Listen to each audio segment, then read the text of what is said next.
আসসালামু আলাইকুম রহমতুল্লাহ।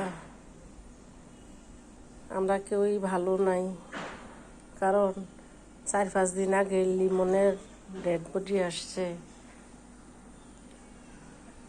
আবার এখন বৃষ্টির লাশ আসছে। আল্লাহ, আত্মীয় স্বজন সব অনেক শোকে কাতর। এসব দৃশ্য দেখে মন খুবই খারাপ,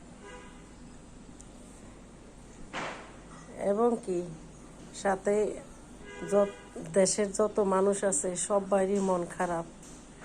এমন মানুষ নাই যে ওদের জন্য কান্না না করে। এখন আমাদের একটাই চাওয়া আল্লাহর কাছে, হে আল্লাহ, লিমনের বৃষ্টির বাবা মার ধৈর্য ধারণের শক্তি দেন আল্লাহ। আর এই ছেলে মেয়ে দুটার জন্য আল্লাহ আপনারা সবাই দোয়া করবেন, আল্লাহ যেন পরকালে ভালো রাখে, জান্নাতবাসী করে। আর যারা এরকম কাজ করছে তারা যেন আখেরাতে জবাব দেয়। আসসালামু আলাইকুম।